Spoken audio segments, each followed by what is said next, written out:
ಕುಂಭರಾಶಿ. ಈ ರಾಶಿಯವರನ್ನು ಅರ್ಥ ಮಾಡಿಕೊಳ್ಳುವುದು ಅಷ್ಟು ಸುಲಭವಲ್ಲ. ಇವರು ಬೇಗನೆ ಯಾರೊಂದಿಗೂ ಬೆರೆಯುವುದಿಲ್ಲ. ತಮ್ಮ ಗಡಿಗಳನ್ನು ದಾಟಿ ಯಾರನ್ನೂ ಅಷ್ಟು ಸುಲಭವಾಗಿ ಒಳಗೆ ಬಿಟ್ಟುಕೊಳ್ಳುವುದಿಲ್ಲ. ಆದರೆ ಒಮ್ಮೆ ಒಬ್ಬ ವ್ಯಕ್ತಿಯನ್ನು ನಂಬಿ ಅವರನ್ನು ತಮ್ಮ ಮನಸ್ಸಿನೊಳಗೆ ಜಾಗ ಕೊಟ್ಟು ಪ್ರೀತಿಸಲು ಶುರು ಮಾಡಿದರೆಂದರೆ ಇವರಷ್ಟು ಹುಚ್ಚರಂತೆ ಪ್ರಾಣ ಕೊಟ್ಟು ಪ್ರೀತಿಸುವ ಜೀವ ಈ ಭೂಮಿಯ ಮೇಲೆಯೇ ಬೇರೊಂದಿಲ್ಲ. ಪ್ರೀತಿ ಎಂದರೆ ಇವರಿಗೆ ಕೇವಲ ದೇಹದ ಆಕರ್ಷಣೆಯಲ್ಲ, ಅದೊಂದು ಎರಡು ಆತ್ಮಗಳ ನಡುವಿನ ಪವಿತ್ರವಾದ ಬಂಧ. ತಮ್ಮ ಪ್ರೀತಿಯಿಂದ ಅವರು ಏನನ್ನೂ ನಿರೀಕ್ಷಿಸುವುದಿಲ್ಲ, ಕೇವಲ ಒಂದು ಪ್ರಾಮಾಣಿಕವಾದ ನಂಬಿಕೆಯನ್ನು ಬಿಟ್ಟು. ಇವರು ತಮ್ಮ ಸಂಗಾತಿಯ ತಪ್ಪುಗಳನ್ನು, ಅವರ ಕೋಪವನ್ನು, ಅವರ ನಿರ್ಲಕ್ಷ್ಯವನ್ನು ಎಷ್ಟರ ಮಟ್ಟಿಗೆ ಸಹಿಸಿಕೊಳ್ಳುತ್ತಾರೆಂದರೆ, ಇಂದು ಹಾಗಿರಬಹುದು, ನಾಳೆ ಸರಿಯಾಗಬಹುದು, ನನ್ನ ಪ್ರೀತಿ ಅವರನ್ನು ಬದಲಾಯಿಸಬಹುದು ಎಂಬ ಅತಿಯಾದ ಕುರುಡು ನಂಬಿಕೆಯಿಂದ ತಮ್ಮನ್ನೇ ತಾವು ದಿನೇ ದಿನೇ ಸವಿಸಿಕೊಳ್ಳುತ್ತಾರೆ. ತಮ್ಮ ಪ್ರೀತಿ ಪಾತ್ರರಿಗೆ ಒಂದು ಸಣ್ಣ ಗಾಯವಾದರೂ ಇವರ ಜೀವ ಬಾಯಿಗೆ ಬರುತ್ತದೆ. ಅವರ ಕಣ್ಣಲ್ಲಿ ಒಂದು ಹನಿ ನೀರು ಬಂದರೆ ಇವರ ಇಡೀ ಪ್ರಪಂಚವೇ ನಿಂತು ಹೋದಂತೆ ಭಾಸವಾಗುತ್ತದೆ.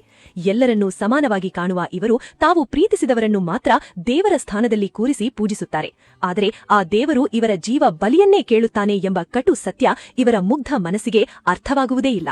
ಕುಂಭರಾಶಿಯವರು ಪ್ರೀತಿಯಲ್ಲಿ ಮೋಸ ಹೋಗುವುದು ಅವರ ಅಸಹಾಯಕತೆಯಿಂದಲ್ಲ, ಬದಲಾಗಿ ಅವರು ನೀಡುವ ಮಿತಿಯಿಲ್ಲದ ಸ್ವಾತಂತ್ರ್ಯ ಮತ್ತು ಅವರಿಡುವ ಬೆಟ್ಟದಷ್ಟು ನಂಬಿಕೆಯಿಂದ. ತಾನು ಇಷ್ಟೊಂದು ಶುದ್ಧವಾಗಿ ಪ್ರೀತಿಸುವಾಗ ಎದುರಿನವರು ಕೂಡ ಹಾಗೆಯೇ ಇರುತ್ತಾರೆ ಎಂದು ನಂಬುವ ಇವರ ಅಪ್ಪಟ ನೈಜತೆಯೇ ಇವರಿಗೆ ಮುಳುವಾಗುತ್ತದೆ. ಇವರು ಯಾರನ್ನು ತಮ್ಮ ಬದುಕಿನ ಉಸಿರು ಎಂದು, ತಮ್ಮ ಭವಿಷ್ಯದ ಅಡಿಪಾಯ ಎಂದು ನಂಬಿ ತಮ್ಮ ಇಡೀ ಜೀವನವನ್ನೇ ಅವರ ಕಾಲಬುಡದಲ್ಲಿ ಇಟ್ಟಿರುತ್ತಾರೋ ಅವರೇ ಇವರ ಬೆನ್ನಿಗೆ ಹಿಂದಿನಿಂದ ಚೂರಿ ಹಾಕಿದಾಗ ಇವರು ಅನುಭವಿಸುವ ಯಾತನೆ ಪದಗಳಿಗೆ ನಿಲುಕದ್ದು. ತಮ್ಮ ಪ್ರೀತಿ ಸುಳ್ಳಾಗುತ್ತಿದೆ, ತಾವು ವಂಚನೆಗೆ ಒಳಗಾಗುತ್ತಿದ್ದೇವೆ ಎಂಬ ಸಣ್ಣ ಸಣ್ಣ ಸುಳಿವುಗಳು ಸಿಕ್ಕರೂ ಸಹ ಇವರ ಮನಸ್ಸು ಅದನ್ನು ಒಪ್ಪಿಕೊಳ್ಳಲು ಸಿದ್ಧವಿರುವುದಿಲ್ಲ. ಇಲ್ಲ, ಅವರು ನನಗೆ ಹಾಗೆ ಮಾಡಲು ಸಾಧ್ಯವೇ ಇಲ್ಲ ಎಂದು ತಮ್ಮನ್ನು ತಾವು ಸಮಾಧಾನ ಮಾಡಿಕೊಳ್ಳುತ್ತಾ ಕೊನೆಯ ಕ್ಷಣದವರೆಗೂ ಆ ಪ್ರೀತಿಯನ್ನು ಉಳಿಸಿಕೊಳ್ಳಲು ತಮ್ಮ ಪ್ರಾಣವನ್ನೇ ಪಣಕ್ಕಿಡುತ್ತಾರೆ. ಆದರೆ ಕೊನೆಗೂ ಆ ಕಟು ಸತ್ಯ ಕಣ್ಣೆದುರು ಬೆತ್ತಲಾಗಿ ನಿಂತಾಗ ತಾವು ಪ್ರೀತಿಸಿದ ಜೀವ ತಮ್ಮನ್ನು ನಡು ಬೀದಿಯಲ್ಲಿ ಅನಾಥವಾಗಿ ಬಿಟ್ಟು ಯಾವ ಮುಲಾಜೂ ಇಲ್ಲದೆ ಬೇರೊಬ್ಬರ ಜೊತೆ ಕೈ ಹಿಡಿದು ಹೊರಟು ಹೋದಾಗ ಕುಂಭರಾಶಿಯವರ ಗುಂಡಿಗೆ ಒಡೆದು ಚೂರು ಚೂರಾಗುತ್ತದೆ. ಆ ಕ್ಷಣದಲ್ಲಿ ಇವರ ಕಣ್ಣಲ್ಲಿ ನೀರು ಬರುವುದಿಲ್ಲ, ಬದಲಾಗಿ ರಕ್ತವೇ ಬತ್ತಿ ಹೋದಂತೆ ಇಡೀ ದೇಹ ಮರಗಟ್ಟಿ ಹೋಗುತ್ತದೆ. ಮೋಸ ಹೋದ ನಂತರ ಕುಂಭರಾಶಿಯವರ ಪ್ರತಿಕ್ರಿಯೆ ಜಗತ್ತಿನ ಬೇರೆಲ್ಲರಿಗಿಂತ ಸಂಪೂರ್ಣ ಭಿನ್ನವಾಗಿರುತ್ತದೆ.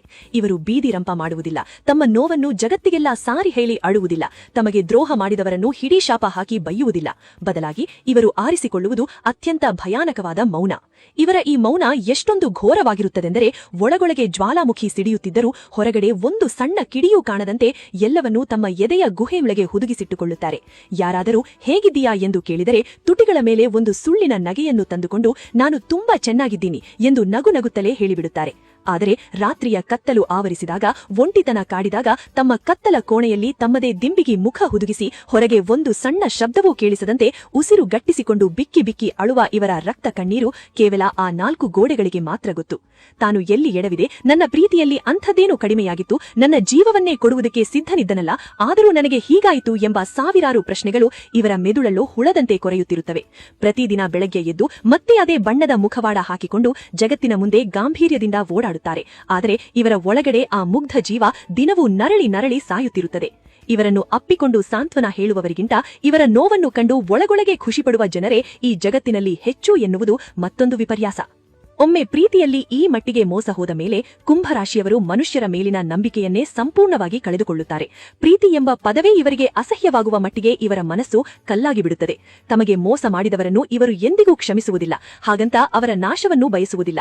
ಅವರನ್ನು ತಮ್ಮ ನೆನಪಿನಿಂದ, ತಮ್ಮ ಬದುಕಿನಿಂದ ಶಾಶ್ವತವಾಗಿ ಅಳಿಸಿ ಹಾಕಿ ಎಲ್ಲರೊಂದಿಗಿದ್ದರೂ ಯಾರಿಗೂ ಸಿಗದಂತೆ ಒಂದು ಅಗೋಚರವಾದ ಗೋಡೆಯನ್ನು ತಮ್ಮ ಸುತ್ತ ಕಟ್ಟಿಕೊಳ್ಳುತ್ತಾರೆ. ಮತ್ತೆ ಯಾರಾದರೂ ಪ್ರೀತಿಯ ಮಾತುಗಳನ್ನಾಡಿದರೆ ಇವರಿಗೆ ನಗು ಬರುತ್ತದೆ. ಯಾಕೆಂದರೆ ಪ್ರೀತಿ ಎಂಬ ನಾಟಕದ ಅಸಲಿ ಬಣ್ಣ ಇವರಿಗೀಗಾಗಲೇ ಸಂಪೂರ್ಣವಾಗಿ ಪರಿಚಯವಾಗಿ ಬಿಟ್ಟಿರುತ್ತದೆ.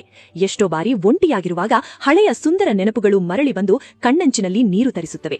ಆದರೆ ಮರುಕ್ಷಣವೇ ಅದೇ ವ್ಯಕ್ತಿ ಮಾಡಿದ ಘೋರ ದ್ರೋಹ ನೆನಪಾಗಿ ಆ ಕಣ್ಣೀರನ್ನು ಅಲ್ಲೇ ಒರೆಸಿಕೊಂಡು ತಮ್ಮಷ್ಟಕ್ಕೆ ತಾವೇ ಕಠಿಣವಾಗಿ ಬಿಡುತ್ತಾರೆ.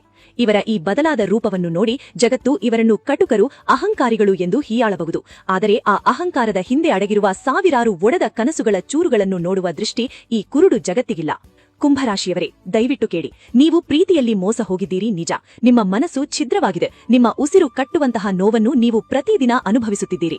ಆದರೆ ನೆನಪಿಡಿ, ನೀವು ಸೋತಿರುವುದು ಕೇವಲ ಒಬ್ಬ ದ್ರೋಹಿಯ, ವಂಚಕನ ಮುಂದೆ ಹೊರತು ನಿಮ್ಮ ಪವಿತ್ರವಾದ ಪ್ರೀತಿಯಲ್ಲ.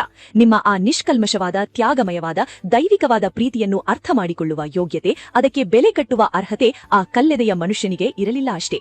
ನಿಮ್ಮಂತಹ ಅಪರೂಪದ ಶುದ್ಧವಾದ ಪ್ರೀತಿಯನ್ನು ಕಳೆದುಕೊಂಡ ಆ ದ್ರೋಹಿಯೇ ಈ ಜಗತ್ತಿನ ಅತಿ ದೊಡ್ಡ ದುರಾದೃಷ್ಟವಂತ.